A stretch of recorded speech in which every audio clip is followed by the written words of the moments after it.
Hi guys, my name is Munazza Ahmed and I'm a relationship expert. In today's video, I'm going to be talking to you guys about how COVID-19 has impacted relationships, and I'm going to be giving you tips and tricks as to how to get through this entire process without damaging your relationship. Know for a fact that COVID-19 has impacted relationship in two different ways. It's either brought people really close to each other, or it's gotten them really distant, and I really hope that you fall into the former category. But either way, it's alright. This entire video is very solution oriented. It's going to give you tips and tricks as to how to ace your relationships during this entire process. Alright, here we go. Let's get started. Tip number 1, allow yourself to feel. However you're feeling, whether you're angry, you're stressed, you're anxious, it's alright. You're only a human being. This has never happened to you before. It's something that's new to everybody. So just remember one thing, however, that don't act out of that state. Just know that it's temporary, it's going to pass, and it's not other people's fault. Which brings me to tip number 2.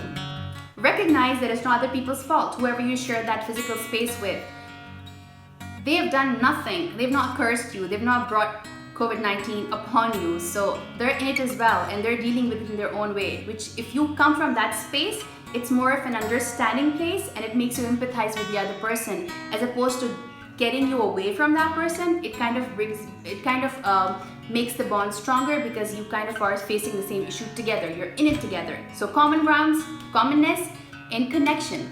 I know you've been hearing the word lockdown for the longest time, and over and over again. Just notice, close your eyes for a moment and notice the way the word lockdown makes you feel, right? It kind of makes you feel helpless. It makes you feel suffocated. It makes you feel powerless. So the point that I'm bringing to you is that every word that you use has its own energy, has its own power, and it kind of impacts your mental state as well. So here's a suggestion for you guys. Why don't you guys go ahead and you kind of change the word that you use for the experience, so that it kind of changes your perception about it as well. Maybe like come up with a positive word which doesn't have negative connotation, maybe something like leisure time, like whatever word works for you, which kind of makes the entire experience new and yet exciting and alright for you guys. Right? Just to change that mindset and that mentality and that perception about the experience. Alright, once you've done that, there are certain steps that you take. These are tips and tricks again. First of all, breathe. It's alright. It's okay. The world has not come to an end. Do whatever works for you. Maybe meditate, go out there and cycle if that's something that you're interested in. Maybe take up a hobby that you've been interested in some time ago and you've never got the time to do it. Maybe like, I don't know, go for cooking, try out a new recipe that works for people. Watch seasons.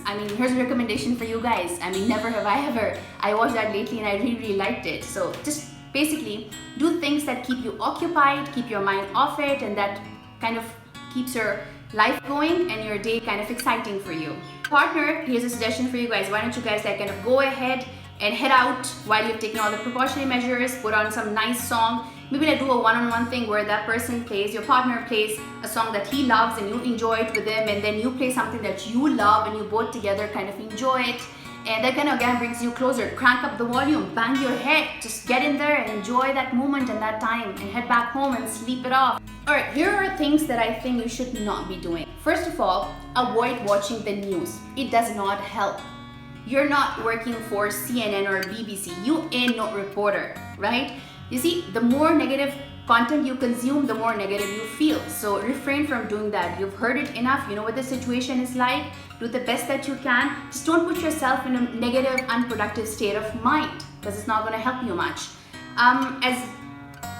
He's my favorite coach. I forgot his name. I shouldn't have. I think his name is, one second, Tony Robbins. Tony Robbins has very beautifully puts it that where energy goes, your focus goes there as well, which means that if you're putting in effort to watch that toxic shit all the time, you're going to end up feeling like shit as well, which means that you get your mind off it.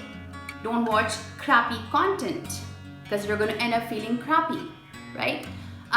This brings me to the second thing that you should not be doing. Quit complaining. There's no point, right? Focus your energy on what you can do, as opposed to things that you cannot do. Instead of complaining about, oh, I want to have this and I can't do it, I can't go and, I don't know, eat at a restaurant or whatever. Simply, if you feel like having Chinese, call up your favorite restaurant and tell them to deliver the food to your doorstep, and that way you get to spend quality time with yourself, with your partner, or whoever that you have sharing a physical space with. That's pretty much it, guys, for today's video. I really hope that you found these tips and tricks helpful. If you did find any value in my video, go ahead, like, share and subscribe. I shall see you in the next video. Until then, take care of yourself. Stay safe out there. Bye bye.